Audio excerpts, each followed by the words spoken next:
Halo, Assalamualaikum warahmatullahi wabarakatuh. Ini saya lagi ngurusin pajak ini. Kemudian, ya namanya ngurus pajak itu ya, eh, ini ibaratnya itu kita persiapan ya. Kalau kita meninggal atau nanti dihisap nanti ya, semua kan harus dilaporkan ya. Ada buku laporannya. Bedanya tuh kalau kita ngurus pajak di dunia ini, kita nyiapkan surat-suratnya.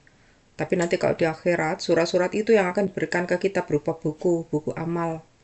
Apakah kita akan mendapatkannya di lewat tangan kanan dari depan ataukah lewat tangan kiri atau dari belakang pada saat hisab. Itu menentukan apakah kita masuk surga atau neraka.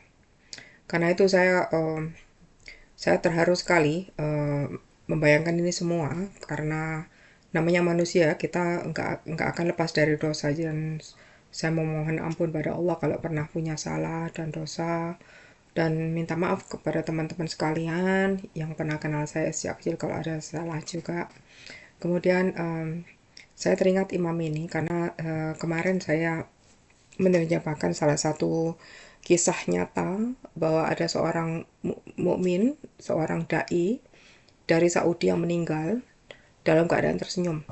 Padahal dia dalam keadaan dizalimi, dituduh tanpa bukti bahwa dia membunuh saudaranya sesama muslim, dituduh tanpa bukti ya. Jadi itu itu sangat menyentuh sekali. Sekarang ada kisah nyata lain dari ustadz yang sama, dari imam yang sama, Muhammad Al-Naqwi. Beliau menceritakan kisah nyata ada orang yang meninggal, kain kafannya ditemukan uh, apa namanya, on fire, terbakar ya. Ini semua adalah hikmah gitu. Nabi Muhammad SAW itu ada hadisnya, jadi jangan merasa takut ya buat yang muslim ya. Ada hadisnya begini ya. Waktu itu saya juga bertanya-tanya, eh ada kok orang non muslim yang meninggalnya itu tenang ya. Meninggalnya itu sepertinya su'ul khotimah. Sedangkan orang Islam meninggalnya itu sorry, orang non muslim meninggalnya husnul khotimah. Jadi meninggalnya dalam keadaan bagus, tenang. Sedangkan orang muslim ada yang meninggal dalam keadaan su'ul khotimah, meninggal dalam keadaan buruk. Misalnya saat zina, saat merampok ya, apakah dia saat apa berjudi, apa korupsi bisa aja kan, yang mencuri gitu ya. Kemudian dia meninggal dalam keadaan buruk gitu. Saya bertanya-tanya sudah lama. Saya yakin pasti ada hadisnya cuma belum banyak yang apa namanya membahasnya. Kemudian kalau nggak salah 1 atau 2 tahun yang lalu saya menemukan hadisnya bahwa memang benar gini, Nabi Muhammad itu bilang gini, Allah itu maha penyayang pada semua makhluknya, apakah muslim atau non muslim ya. Ar-Rahman dan Ar-Rahim, bedanya Ar-Rahman itu penyayang pada semua makhluknya, muslim, ateis, non muslim, musyrik, disayang semua. Kalau Ar-Rahim, kalau menurut tafsir Ibnu Katsir, insya Allah ini yang saya ingat ya, kalau Ar-Rahim itu menuju khusus orang yang beriman, orang muslim yang beriman itu kasih sayangnya tuh khusus. Jadi seperti gini ya, kita tuh berada di sekolah gitu ya, guru kita tuh sayang sama semua murid, tapi ada murid-murid tertentu yang dia tuh belajarnya apa sangat tekun, dan dia itu selalu tanya, dia ingin belajar serius ya, dia itu kalau disuruh ndak membentak, ndak membangkang. Guru ini senang dengan murid seperti ini. Jadi ini seperti preference, seperti apa ya? Kalau orang bilang tuh kesayangan guru, gitu ya. Guru itu sayang sama semua murid, tapi ada murid-murid tertentu yang paling disayang oleh guru. Murid-murid favorit, itu bedanya. Jadi Ar-Rahman itu seperti guru menyayangi semua murid ya, ibaratnya gitu.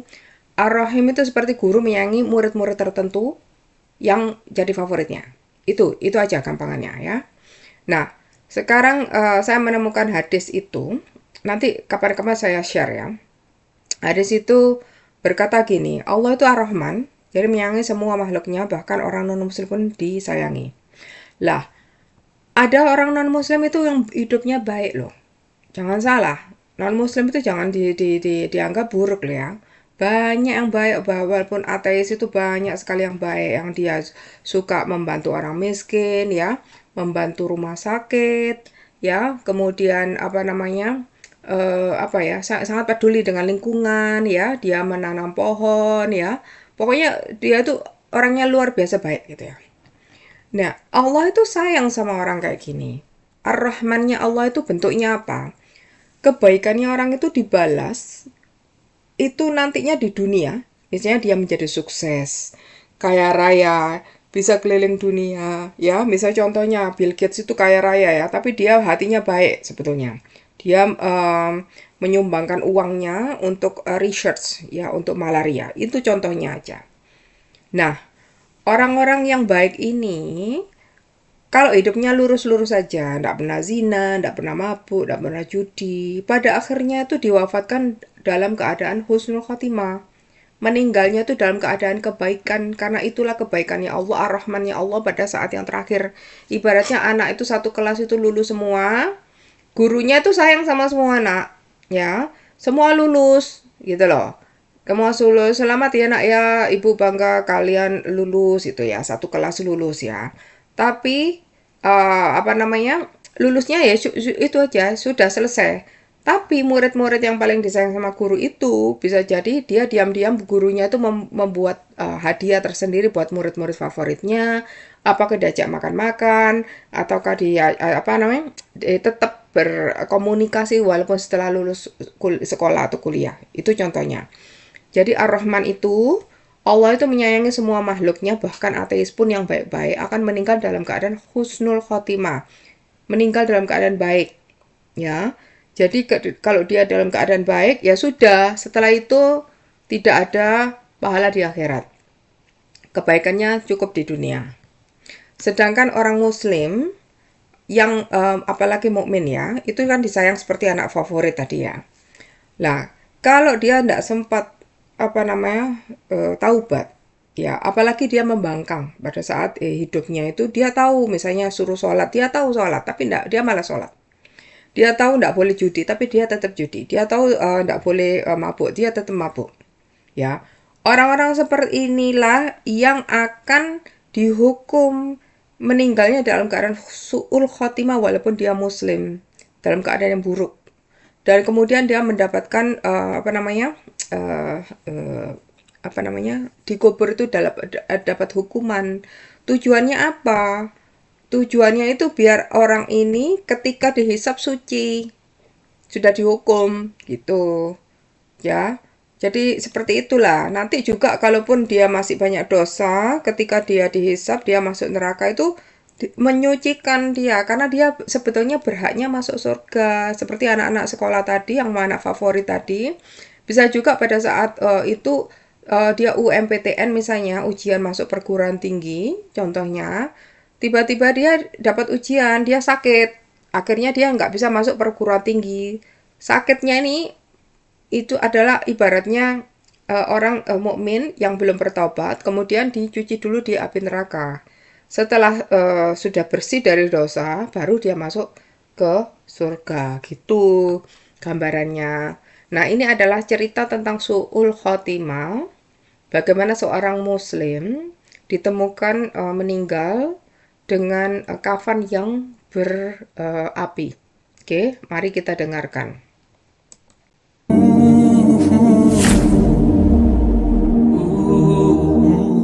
بسم الله الرحمن الرحيم الحمد لله رب العالمين والصلاة والسلام على أشرف الأنبياء والمرسلين سيدنا محمد وعلى آله وصحبه أجمعين ومن تبعهم بإحسان ليوم الدين. All praises due to Allah. We seek His help, we seek His forgiveness, and we send salutation upon Prophet Muhammad sallallahu alayhi wa sallam, peace be upon him, and those who follow his footsteps till the day of judgment. Now, once again, I would like to share with you one story that also I went through, but this time it's said by another sheikh who's living in Egypt, and he said about something that he knew personally. And even before, subhanallah, I just got some people asking me or commenting that why I'm talking about the dead people, why I'm talking about the person died in this way or that way, either it's a good way or it's a bad way, why I am exposing their sins, for example. Oke, imam ini memulai dengan doa seperti biasa dan sholawat. Lalu beliau bilang, beliau akan menceritakan sebuah kisah nyata yang diceritakan oleh syekh lain di Mesir. Syekh ini pengalaman melihat sendiri. Oke, kemudian orang ini berkata, imam yang ini, Imam Al-Naqwi itu bilang, banyak yang komentar di video-video beliau, kenapa sih kok kamu kok ceritanya tentang orang yang meninggalnya begini begitu, apakah husnul khotimah atau su'ul khotimah gitu. Nah, ini mari kita dengarkan jawabannya.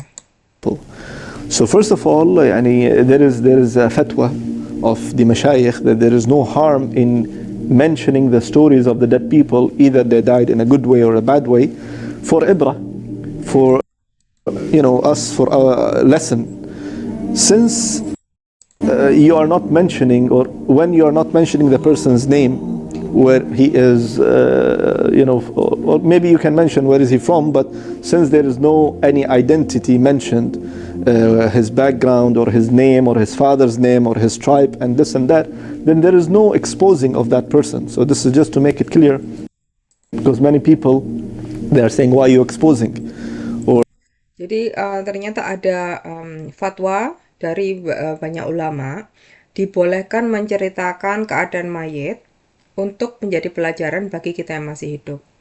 Bukan tujuannya untuk membuka aibnya. Bedanya di sini bahwa bedanya itu yang diceritakan itu kita boleh cerita dari negara mana atau dari daerah mana, tapi tidak boleh diceritakan namanya. Itu konfidensial. Kalau dalam di rumah sakit itu sifatnya konfidensial. Kita nggak boleh menyebutkan, oh ada orang misalnya, contohnya ya dokter ya. Kalau diskusi itu mereka mungkin tidak menyebutkan pasiennya yang mana. Mereka cuma bilang, ini pasien saya umurnya sekian, dia kasusnya begini, sakitnya begini, simptomnya begini. Nah, itu bisa, tapi tidak bisa didiskusikan siapa namanya, umurnya berapa, asalnya dari mana, alamatnya di mana. Itu konfidensial, itu contohnya. Itu di bidang kedokteran. Nah, di bidang ini, di bidang fikih juga dibolehkan menceritakan kondisi mayit dalam keadaan meninggal dalam keadaan baik atau buruk, itu untuk menjadi pelajaran bagi kita yang masih hidup. Makanya saya suka mendengarkan Imam Al-Naqwi itu cerita. Selama ini saya sering mendengarkan dan saya renungi, dan saya pikir suatu saat kalau saya ada kesempatan saya ingin menerjemahkan ceramah-ceramah beliau dan ceramah-ceramah orang-orang lain yang saya kenal, baik yang berbahasa Inggris maupun Perancis, yang bisa kita serap dan pelajari di tanah air, di kita-kita yang di Indonesia.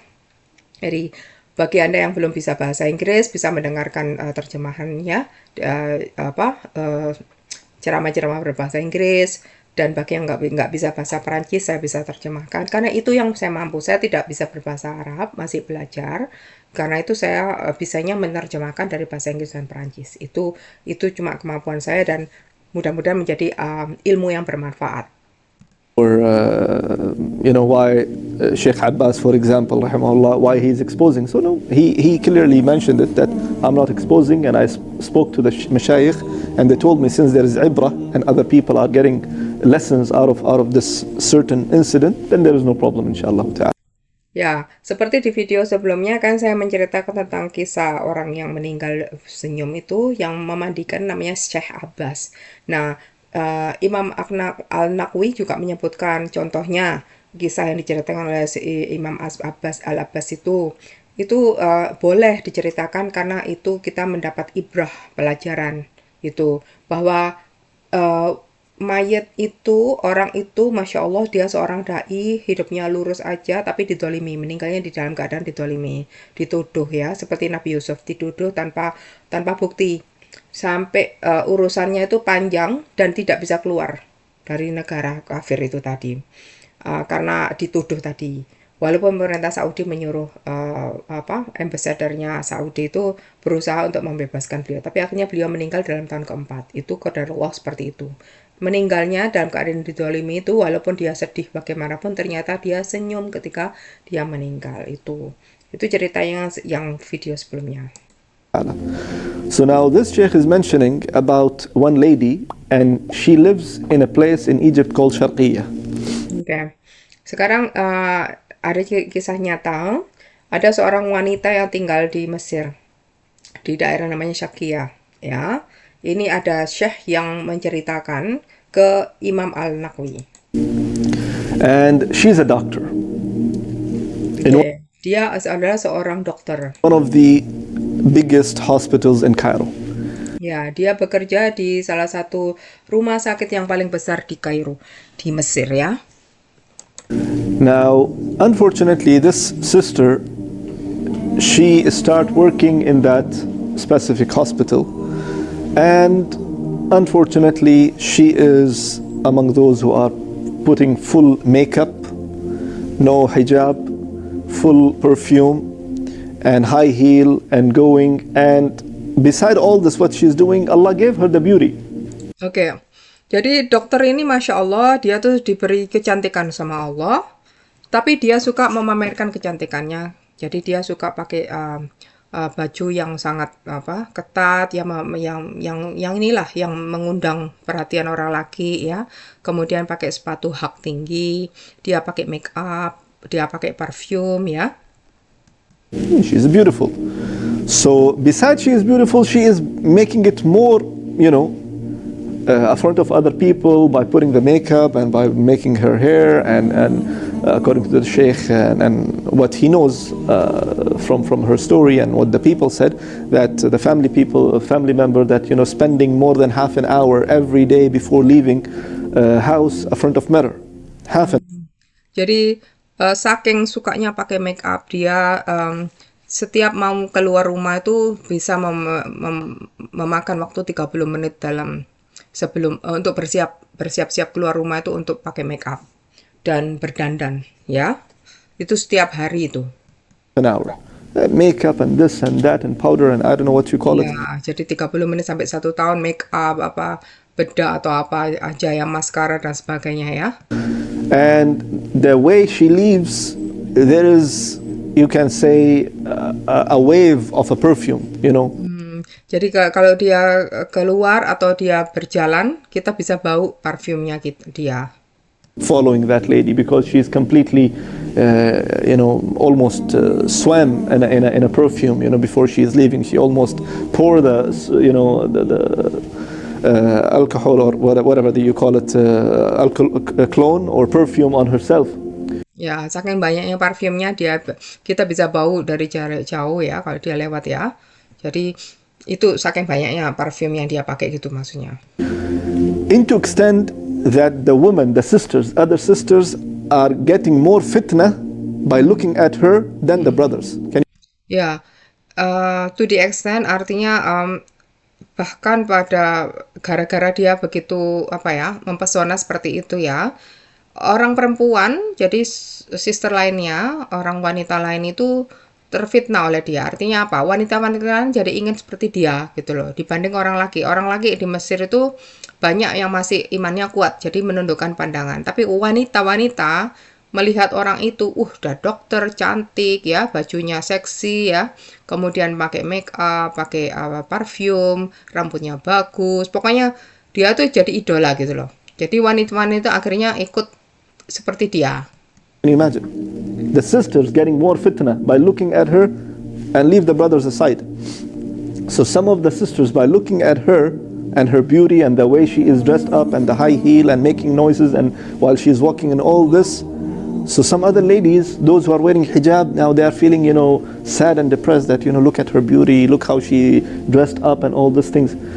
And Jadi wanita-wanita yang berjilbab ya, dia melihat dokter ini, dia merasa wah hebat ya, orang itu sudah cantik, dokter ya, seksi ya, lihatlah kayak gitu, sedangkan aku seperti ini, aku pakai jilbab, aku tidak pakai make up dan sebagainya.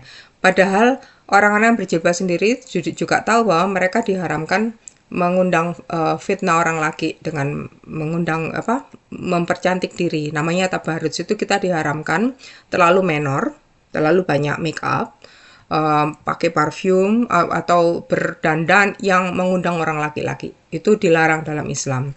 Nah, justru orang-orang muslimah yang baik-baik seperti ini akhirnya terganggu. Bukan terganggu dia merasa depresi atau merasa sedih atau merasa iri hanya dengan melihat wanita dokter yang cantik tadi.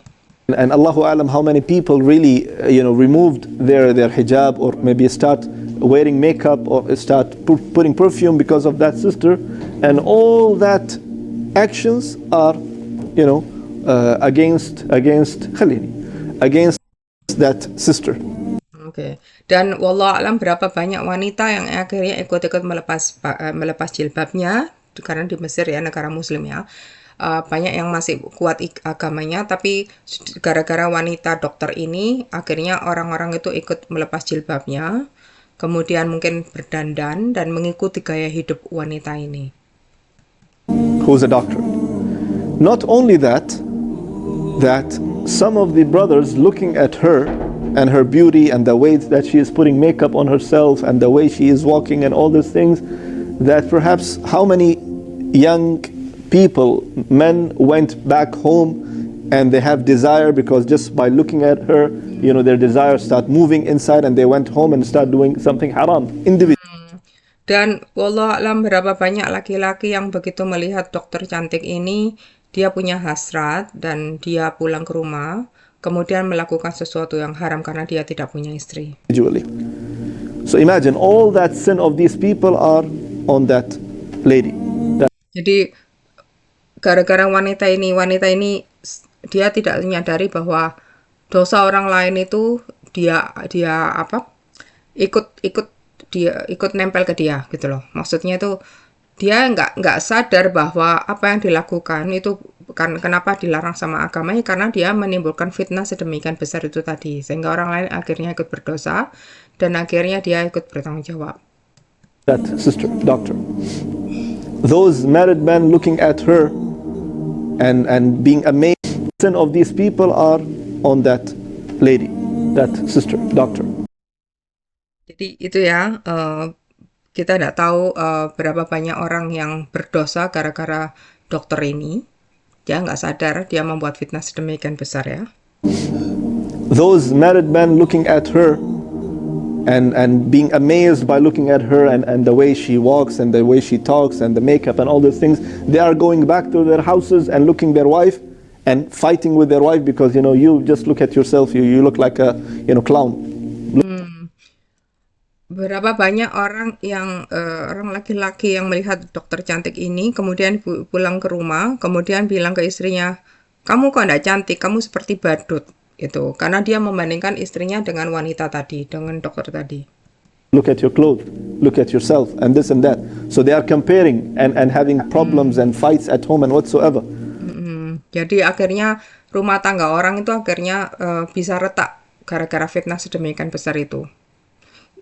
Imam ini sedikit banyak juga mengingatkan hikmahnya ya, kenapa kok dalam Islam wanita itu dilarang bertabaruj, berdandan sedemikian rupa, karena ini efeknya itu panjang, itu bukan kita tidak boleh berdandan ya, bukan gitu, tapi efeknya itu bisa ke orang lain, ke sister lain atau ke orang lain, brother lain, apakah yang masih single atau sudah menikah atau wanita lain yang berhijab atau yang wanita lain yang mungkin tidak cantik ya, fitnahnya seperti itu. Subhanallah, into the extent that there was a big fitna in the hospital itself that everyone knows about her, that everyone, the doctors trying to being nice and kind to her and trying to be a friend with her and whatsoever, and chaos going on because of this lady. So some of the other doctors and sisters and female doctors, they start reminding her about Allah. Oke, jadi ada dokter-dokter cowok yang berusaha mendekati dokter cantik ini ya. Sementara dokter-dokter yang perempuan yang ngerti agama berusaha mengingatkan dokter cantik ini. Allah Subhanahu wa ta'ala, that sister, what you are doing is now way beyond that any doctor will do. As a doctor, you just wear normal clothes of a doctor and you can come, but that extraordinary makeup and perfume and that is something not correct. Jadi diingatkan, sister, kamu ini dokter ya, nggak perlu terlalu glamor dengan berdandan seperti itu, nggak perlu ekstra kayak gitu ya, gitu. She didn't listen. Tapi dokter ini nggak mau dengerin nasihatnya teman-temannya. Some of the sisters who fear Allah Almighty, they went to the sister, the doctor, the female doctor, saying that, fear Allah subhanahu wa ta'ala, this is not right. The Prophet sallallahu alaihi wasallam said, whoever puts perfume among the ladies and she walks on the street and any other man will smell the smell of that lady, she is zaniya, she is like a prostitute. Astagfirullahaladzim. Kemudian sister lain yang ngerti agama mengingatkan dokter ini, sister, kamu tahu ada hadisnya Nabi Muhammad, larangan wanita memakai parfum yang kalau dicium oleh orang laki yang bukan suaminya, itu wanita itu seperti prostitut, seperti pelacur gitu, karena mengizinkan orang laki yang bukan suaminya mencium parfumnya. SubhanAllah, it's a big thing. She didn't care. Tapi dokter ini nggak peduli. She didn't care. So nasiha, advice, remembering about Allah subhanahu wa ta'ala, telling her about the hadith of Prophet sallallahu alaihi wasallam, she didn't care. So jadi semua nasihat, peringatan tentang hadis, tentang Quran tidak diperhatikan lagi sama wanita ini, sama dokter ini. Day passes, the weeks passes, the months passes. What happened at the end? Kemudian hari berganti hari, minggu berganti minggu, bulan dan tahun. Pada akhirnya, after making this big chaos, big fitna between people, big fitna between the youth and young people and girls and boys and whatsoever, and she's not realizing, and sometimes she is realizing, but she's proud that I am someone who's making this big scene, So kemudian mungkin dia menyadari bahwa dia gara-gara dia itu banyak kasus yang fitnah seperti ini, dan mungkin ada kebanggaan bahwa ini loh, gara-gara aku cantik semua orang jadi ngelihat aku, laki-laki melihat kepadaku. Akhirnya subhanallah, the shaitan comes in a different form. Jadi setan itu bisa menggoda, bisa datang dalam berbagai bentuk ya. So now she is proud of what she is doing. So one day after being in a hospital, jadi dia merasa bangga dengan apa yang dia lakukan. For a long time now. So one day she was as usual wearing high heels, and she is walking and making this noise coming from the heel. And suatu saat dia keluar seperti biasa dengan memakai sepatu hak tinggi. Otomatis ada suaranya kalau sepatu hak tinggi itu kan. While she is walking, she opened one of the steps, and her heel stuck in one of the door or the doorstep. So suddenly, kemudian dia membuka pintu, kemudian haknya itu kesangkut gitu ya. She fell on her face. Karena kesangkut, ya dia jatuh langsung ke mukanya, jatuh ke depan gitu, karena mukanya kena ke bawah ya. When she fell on her face, immediately at that moment she died. Subhanallah. Pada saat dia jatuh itu dia meninggal dunia, dicabut nyawanya. Immediately. The way she fell down on her face, it was the qadar of Allah subhanahu wa ta'ala that she died. Jadi itu qadarullah, dia pada jatuh kena mukanya itulah dia meninggal dunia. Now this is not the story. The story here that where she used to make fitna and the doctors are crazy about her, and then the young people are crazy about her and doing sins behind her and whatsoever. Now on the same hospital, she was given ghusl, and she was admitted in one of the freezers for a couple of time, and then they took her, they put her in the coffin, they took her to one of the ambulance.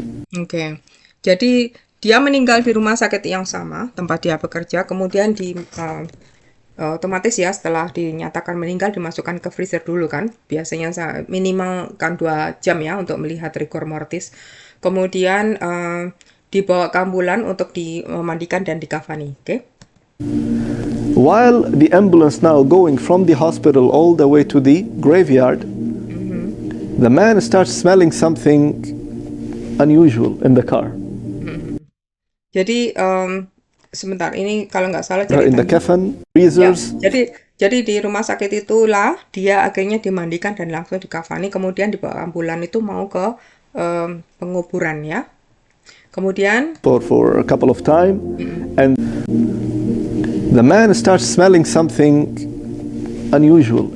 Ya, ketika dibawa dalam ambulan itu, sopir ambulan itu bau sesuatu yang aneh gitu. Jadi wanita itu sudah dikafani ya, oke? in the car. So he's checking the dashboard. Is there anything wrong? Dia bau aneh gitu. Dia cek mobilnya ndak ada kebakaran, ndak ada aneh-aneh gitu ya, ndak ada kesalahan gitu. Smelling something that is unusual. He stopped the car. He went outside. He opened the bonnet. You call it bonnet, right? The hood of the car. Okay. So he opened. He checked. Nothing. Where is this weird burning smell coming from? Jadi dia berhentikan mobilnya, ambulannya tadi, kemudian membuka kap ambulan untuk melihat apakah ada kebakaran di mesinnya, tapi tidak ada, semuanya normal. He closed the hood. He came inside. He started driving. Ya, kemudian dia tutup lagi hoodnya tadi, kemudian dia masuk mobil lagi dan dia berangkat lagi, tapi masih ada baunya ya. But still, he can smell something is burning. So he stopped the car again. And even the driver, the ambulance guy, and next to him the assistant and whosoever, they came out of the car. They start checking the tires. Jadi sopirnya dengan asistennya di ambulan tadi turun lagi dan ngecek bannya mobil. Mungkin dipikir ada yang lubang atau apa. And they lay down in the car. They're checking. There's nothing. Ya, bahkan ke bawahnya mobil nggak ada yang apa-apa gitu, aneh. And they didn't even think anything else beside that. They check the hood, they check the engine, nothing is there. They check the tires. After some time, nothing is there. They start driving again. Kemudian karena nggak menemukan yang aneh-aneh, mereka berangkat lagi, mobilnya disetir lagi. For the third time, they couldn't bear the smell, where this smell is coming from. So they stopped the car, and they checked the car entirely. And when they opened the back door of the car, they found the body and the coffin was on fire. Allahu Akbar. Dari yang ketiga kali akhirnya kok tetap bau ya, kebakaran. Akhirnya mereka berhenti mobilnya. Kemudian kali ini dia membuka ambulan dan melihat mayat tadi dengan kafannya kebakar. Subhanallah. How, where, who, you don't know. Ya. Subhanallah, kita tidak tahu bagaimana, siapa yang membakar, kita tidak tahu. How this has happened, you don't know. Apa yang telah terjadi, kita tidak tahu. Something happened internally, something it is from Allah, wallahu a'lam. Apakah itu dari internally ataukah dari Allah, wallahu a'lam. So that coffin, it was burning, and that beautiful person and the beautiful body and whatsoever that she was proud of, it was completely burnt out. It was completely black. Bayangkan ya, kafannya kebakar, jadi ketika dibuka ya wanita yang cantik tadi sekarang jadi hitam gelap kebakar. Bayangkan. Subhanallah. So by the time they saw that this is, and nothing happened, only the body where exactly it was only that. Dan cuma itu ya, jadi nggak ada yang kebakar, cuma mayatnya tadi yang kebakar dengan kafannya, lainnya nggak kena kebakar, jadi mobilnya pun aman, semuanya aman, bahkan tempat tidurnya pun aman. Is burning, nothing. Drivers are fine, the car is okay, nothing happened, only that part and the surrounding area only.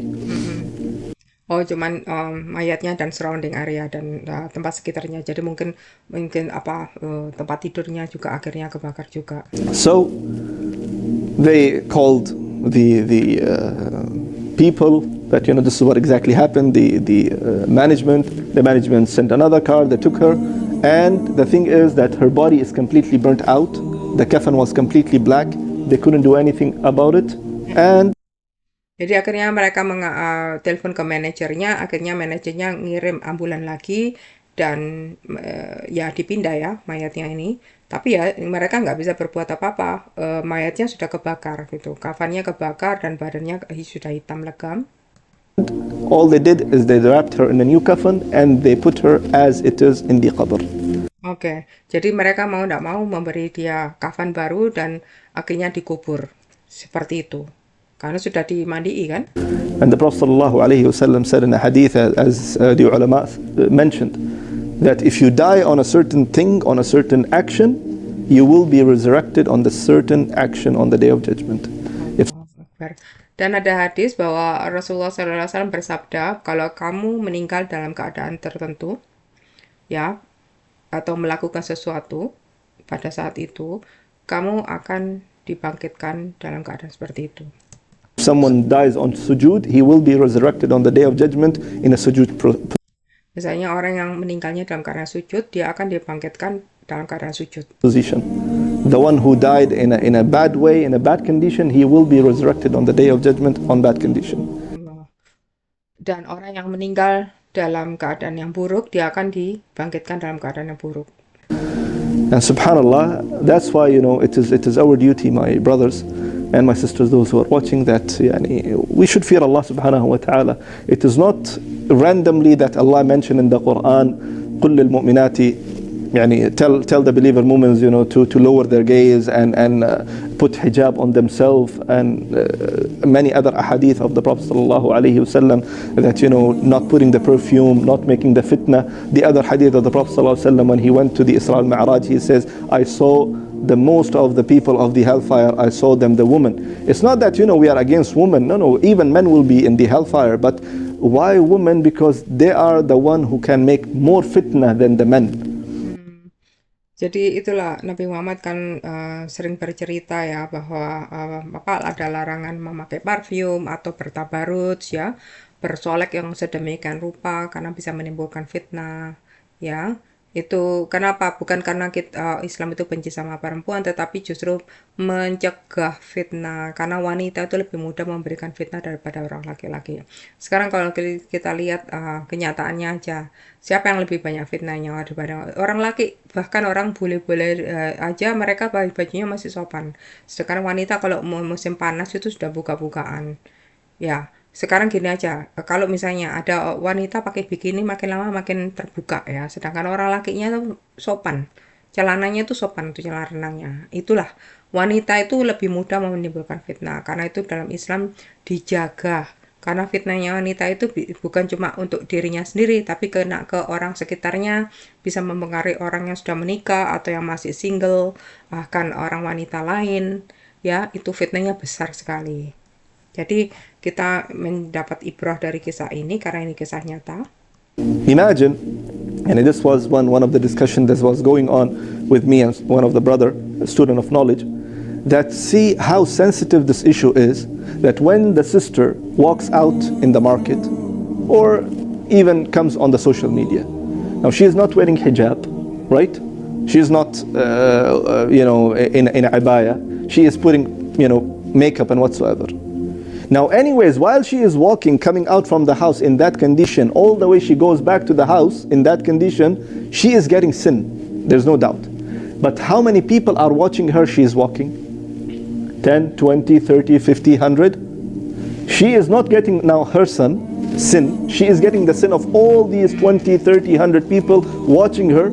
And it will be worse when people watching her and having, desire going on in themselves. Ya, ya. Bayangkan ya, jadi ini ibrahnya ya,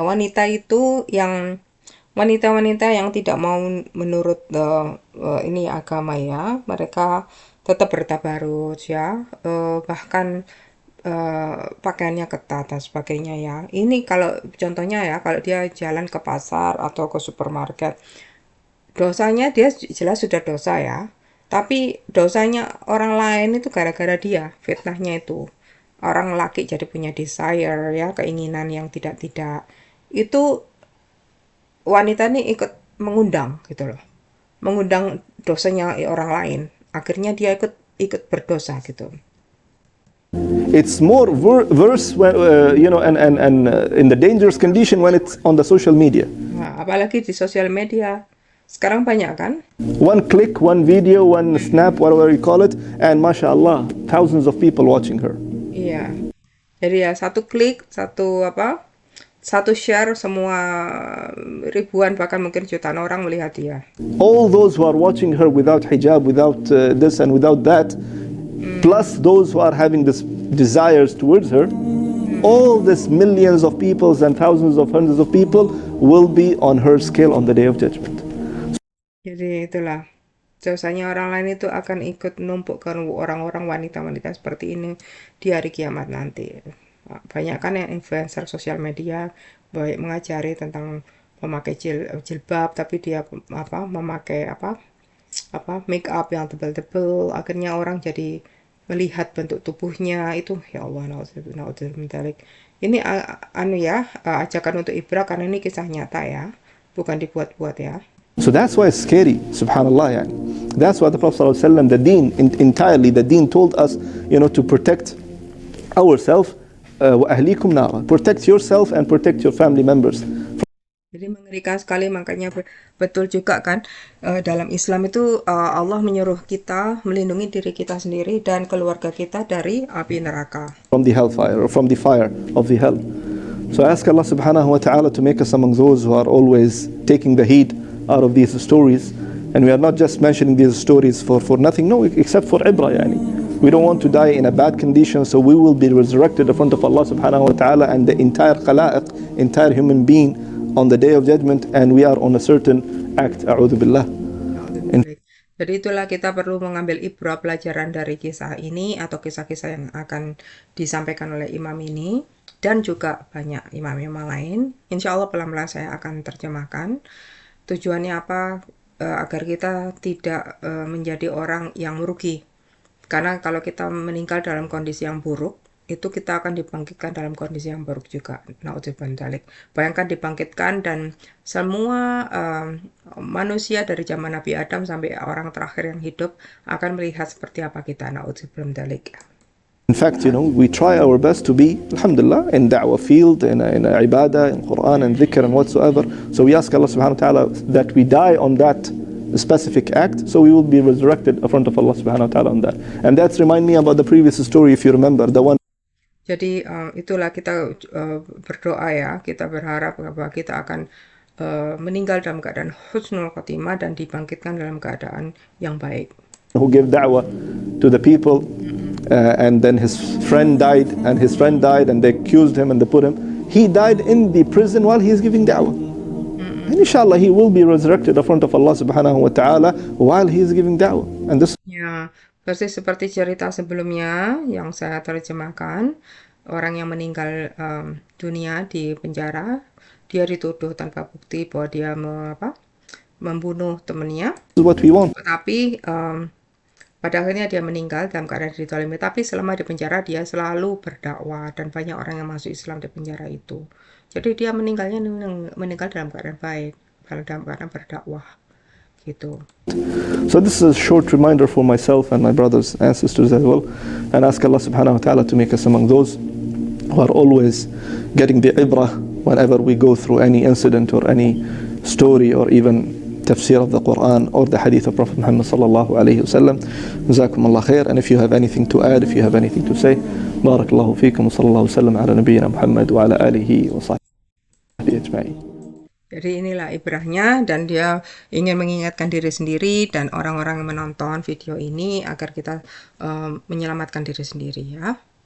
Oke, terima kasih sudah menonton ya. Insya Allah nanti akan saya terjemahkan video-video selanjutnya. Assalamualaikum warahmatullahi wabarakatuh.